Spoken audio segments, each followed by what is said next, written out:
We are here once again, and we thank the Lord for giving us the opportunity to worship Him with you this morning.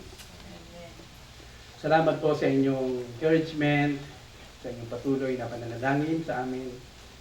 Mag-20 years na po kami as FEBC missionaries. And we thank you for all your support and prayers in our journey as missionary talkers. Before we proceed with the message, let us pray first.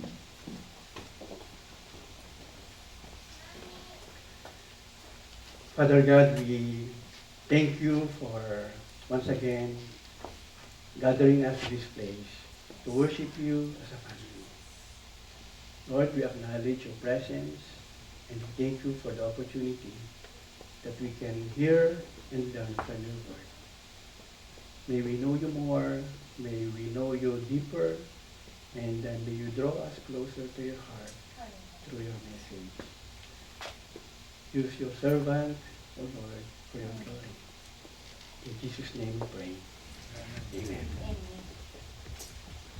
Let me start with this man carrying a guitar. A man goes to the store and buys a guitar. It's real, a fancy guitar, extremely expensive and top of the line. What sets this man apart is that he has never played the guitar. He doesn't know the first thing about it. He tells himself that he will learn after he buys the guitar. Therefore, he buys the guitar, and takes it home. A few years later, the man goes through his closet and finds the guitar is still sitting in the closet, unused and collecting dust. He never made it a priority to learn how to play. His family would ask him to do things for them, and he would.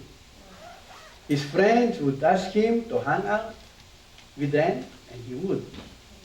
His employer would ask him to stay late, and he would. His favorite TV show should be on, and he would watch it. His favorite sports team, either the Toronto Raptors or the Golden State Warriors, would play, and he would follow it. He never put aside any of those things.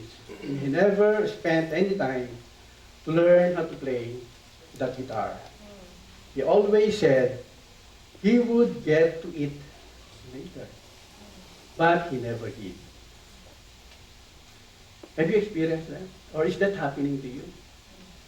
Mamaya na lang, bukas na lang, hanggang tumagal ng tumagal, hanggang ngayon, hindi pa rin nagagawa. Sometimes, or shall I say, oftentimes, Christians do the same thing with God.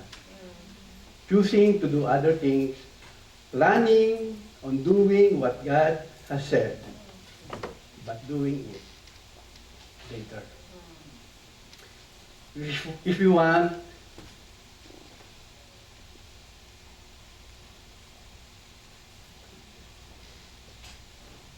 your life to be in proper order, you must put first things first.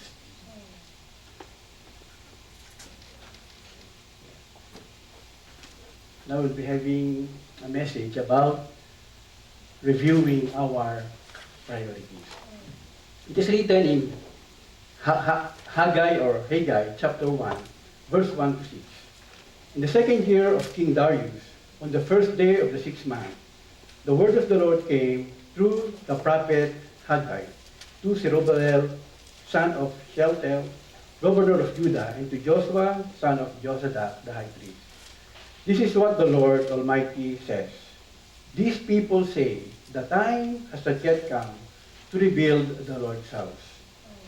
Then the word of the Lord came through the prophet Haggai.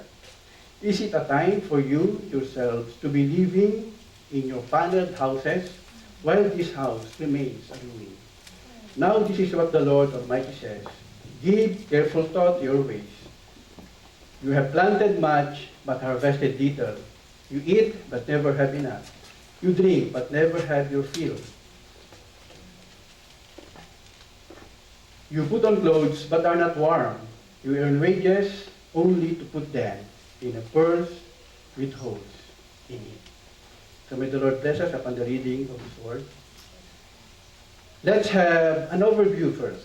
In 586 BC, the Babylonian army destroyed the city of Jerusalem, along with the temple built by King Solomon.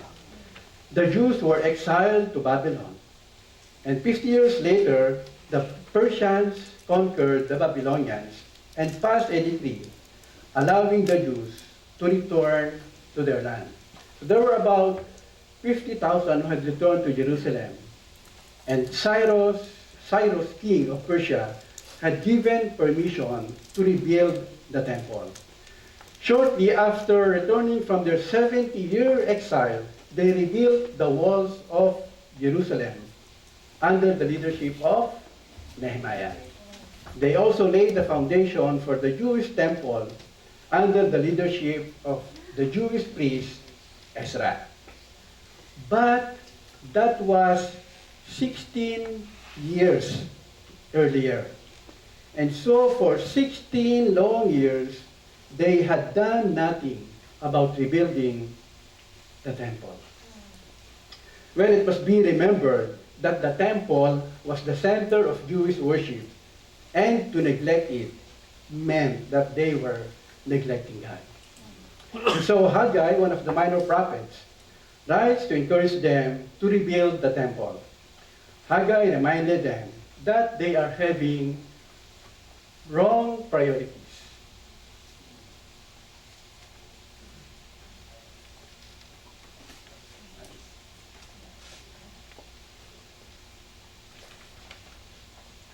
The issue is about their misaligned or misplaced priorities.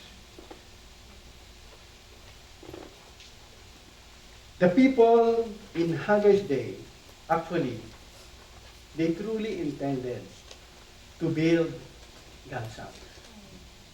But they just had not gotten around to it yet. They say the time has not yet come to rebuild the Lord's house. The people seem to know that the rebuilding of the temple is very important.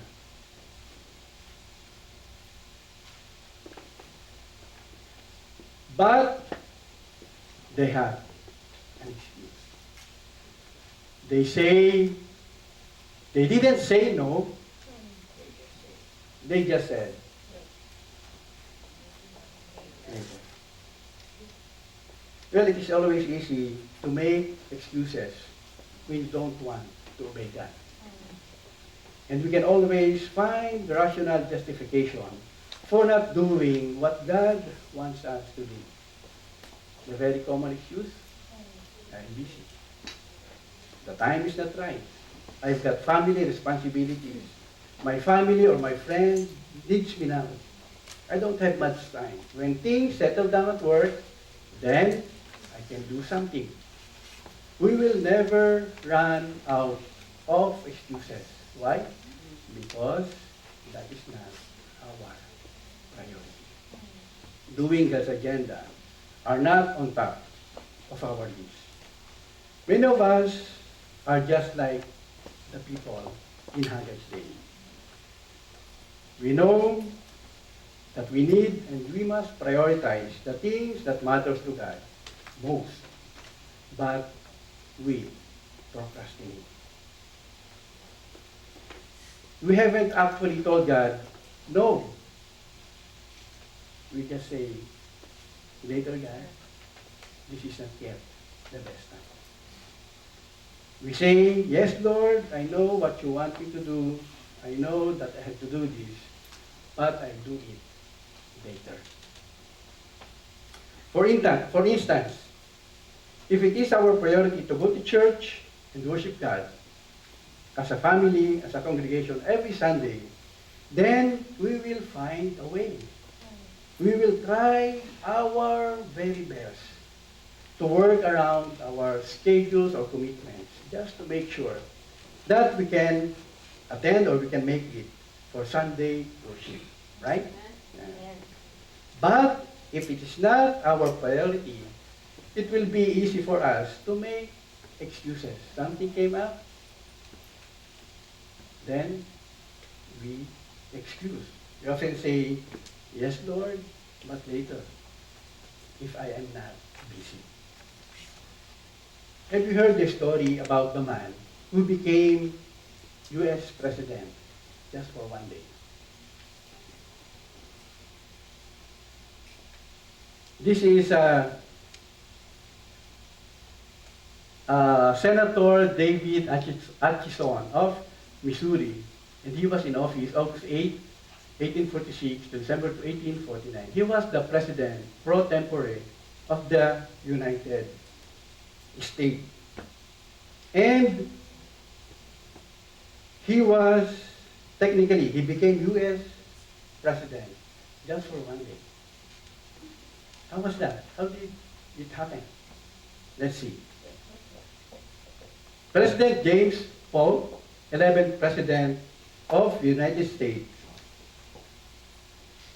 and his last day as president was on March 3, 1849. And at midnight, he was out of office. This is the 12th President of the United States. His successor, General Zachary Taylor, a staunch churchgoer, refused to be sworn in on March 4, 1849. Why?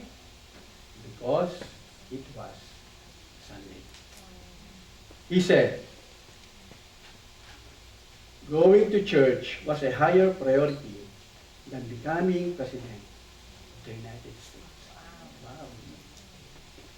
So he postponed his inauguration until Monday, March 5. So technically, for one day, U.S. Senator David Atchison of Missouri was president. So can you think of anything more important than becoming president of the United States? For Zachary Taylor, it was going to church. It was his priority. For him, it is more important to go to church and worship God than becoming the president of the United States. How about us? Is going to church every Sunday our priority? Sometimes it's the other way. Yes? Going to church is our least priority. We prioritize those things that matter to us than those things that matter to God the most. Our use of time and money is the barometer of our true priorities. When you wake up in the morning, what you do first is your priority. To many people, hopefully not us, the first thing that they do is what? To check their cell phones and look for unread messages, or if there are new posts on social media. And that's their priority. Before eating, instead of praying, they take pictures of the food and post it in social media. Whenever there's a concern, they go to Google instead of going to God.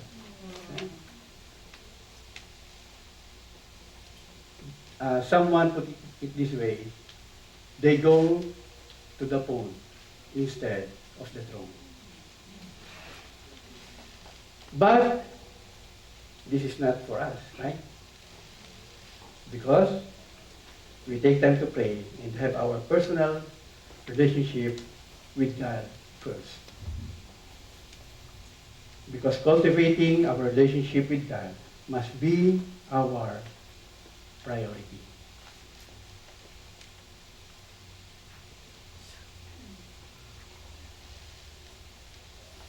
So, Bible first before gadget. No quiet time, no gadget. Can we do that?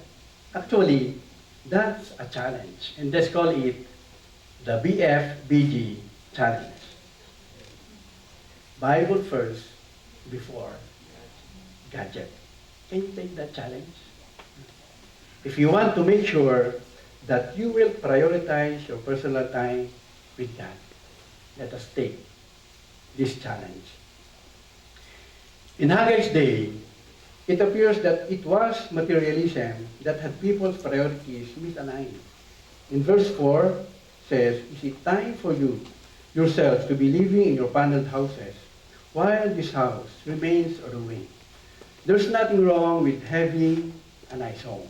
The houses that the Israelites built are called paneled houses, indicating luxury.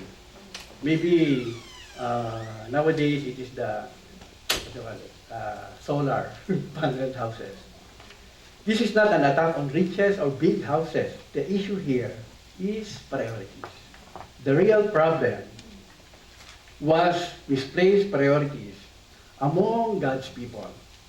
Haggai's challenge for us is to carefully consider our priorities. And now comes the consequences of misplaced priorities. Haggai explains to the people that their refusal to rebuild the temple has caused God to withhold his blessings from their lives. God tells his people to think about their lives.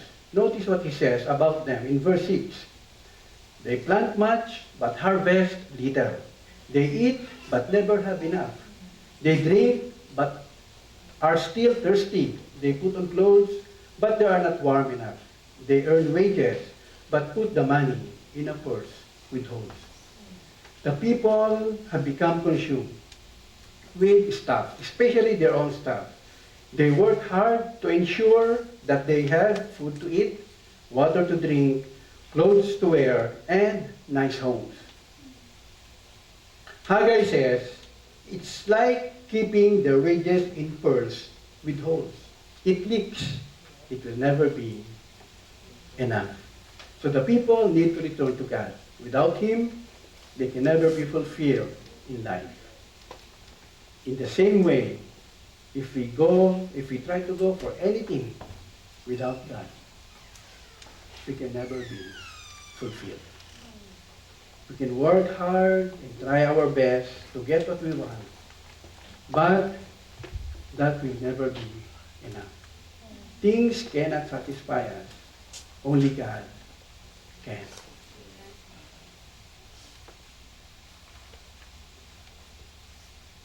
When you make that which is secondary to be your primary focus in life, somehow there is a resounding emptiness.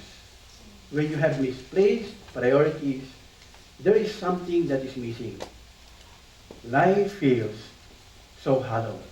Yes, we do find temporary pleasure, but in the long run, a life of unsatisfaction. The material possessions may not go away, but our spiritual life will suffer. No more joy, no more peace, no more contentment in life.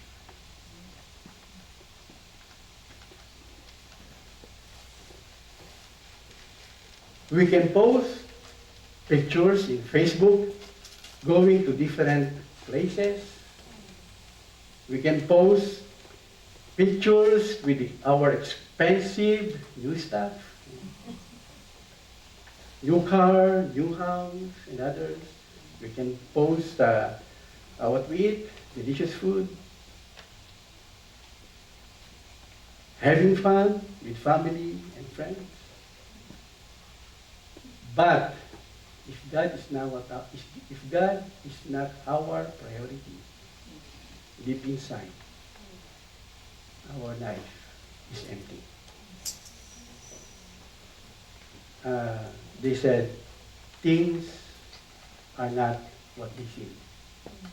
They may look happy outside, But deep inside, without God, we are not fully satisfied because of our wrong priorities, and our heart is far from God. So today, people are striving for a better life, a better home, a better job. They want to get ahead in life, but often ignore spiritual values and priorities. People forget that they can only find real joy and contentment from God. How about us? Have you become busy with good things while neglecting the things that are important? Have you got your priorities out of order? God deserves the best, so let's offer Him our best.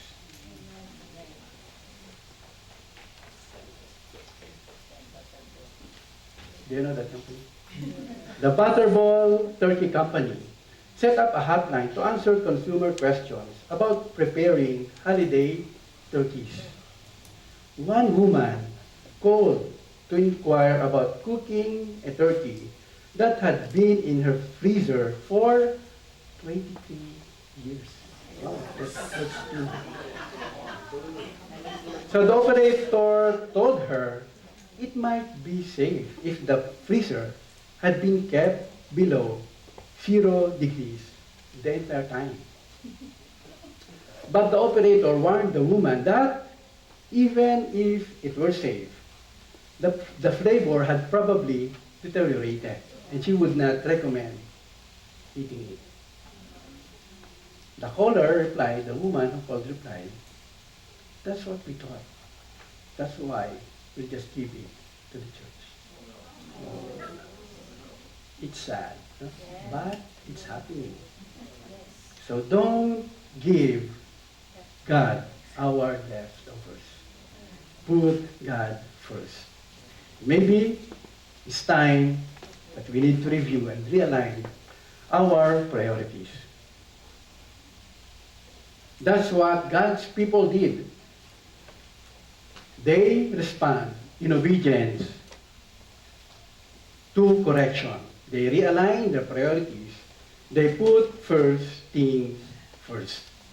In Haggai chapter 1, verse 12, it says, the whole remnant of the people obeyed the voice of the Lord their God and the message of the prophet Haggai, because the Lord their God had sent him, and the people feared the Lord.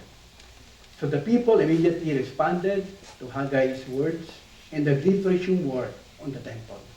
When they recognized their misplaced priorities and realized God had removed His blessing from them, they responded with immediate obedience. So God is showing the people a spiritual truth.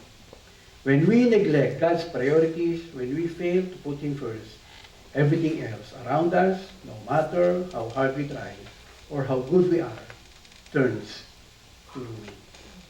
But when we realign our priorities with God's priorities, God's blessings and presence follow. Notice something very important in the next verse.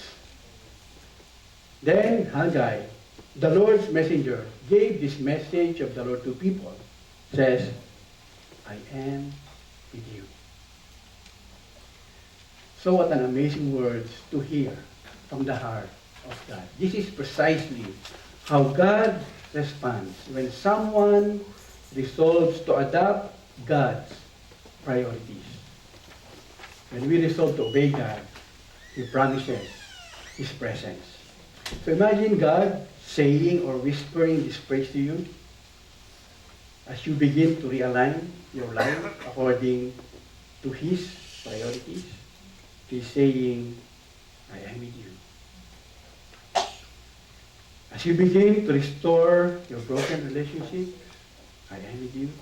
As you start to be faithful with your givings, I am with you. As you move on and start to change, I am with you. As you obey me, I am with you. So as we obey Him, He will give us the courage and the strength, and He will sustain us. His grace will carry us through.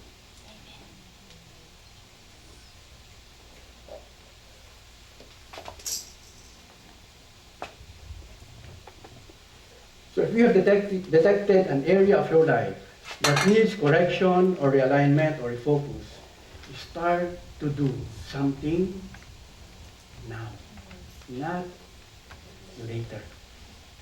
Haggai said it a couple of times.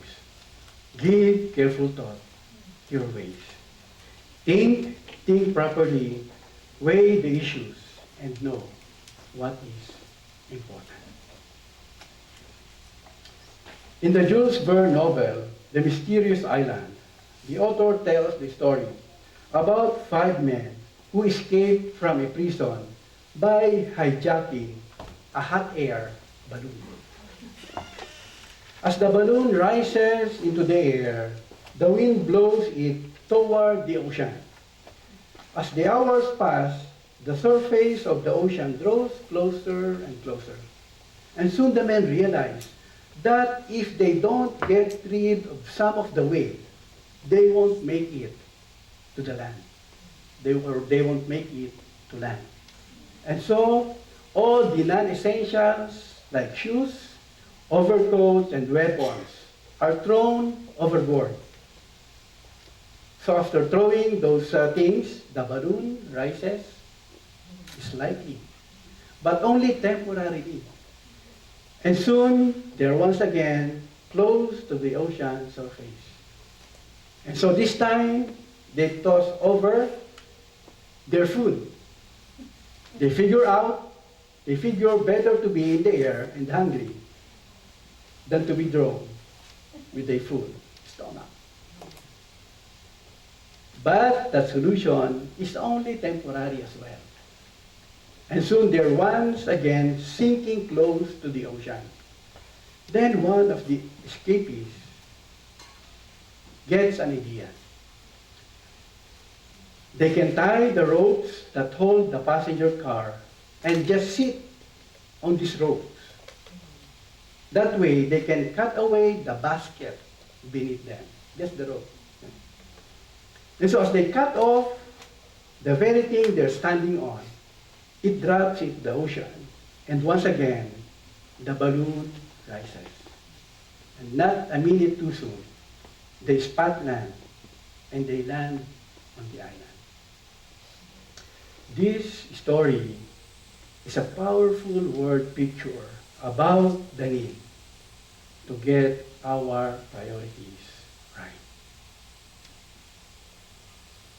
So long as we're safe and secure, the things we surround ourselves with seem important and essential. But when life seems to be sinking toward catastrophe, those things we thought we could not live without seem trivial. Here's another illustration.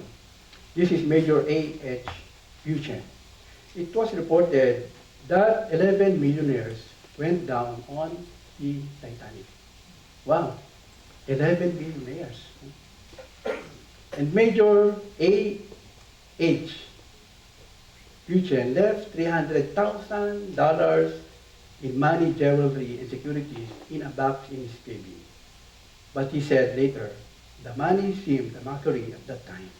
So I just picked up 3 oranges. At that particular situation, he needed oranges than the money to survive. Listen to this. When we are in our deathbed, those things that we could not live without will be no longer essential. No one on his deathbed would say, I wish I spent more time at work to earn more money. I wish I traveled more to different places. I wish I bought a brand new car or a new house. At the end of our days, we will realize what really matters most in life.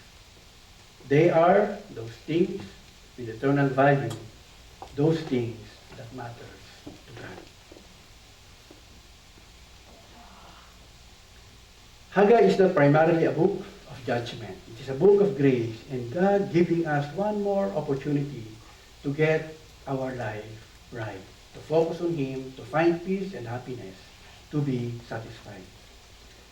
Priority is not an issue of time. It is an issue of the heart.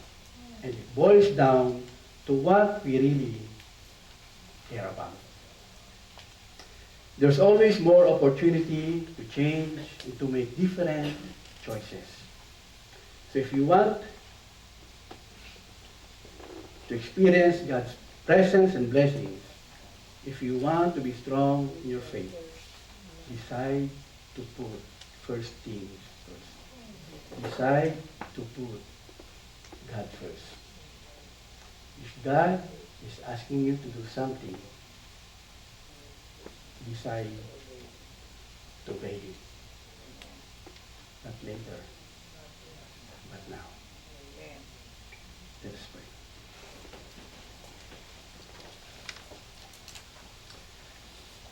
Lord, we ask for your forgiveness if there were times that we failed to prioritize you and those things that matter to you the most. Thank you for reminding us once again, and thank you for always giving us the opportunity to realign our priorities and to make things right. So indeed, Lord, you deserve nothing more, nothing less, but only the best from us. So Lord, please help us. We need your strength, we need your grace, we need you as we reset and organize our priorities. Father God, thank you for giving your best to us. Thank you for giving up your only Son, Jesus Christ, for our redemption. Thank you for your grace. Thank you for your faithfulness. In Jesus' name we pray. Amen.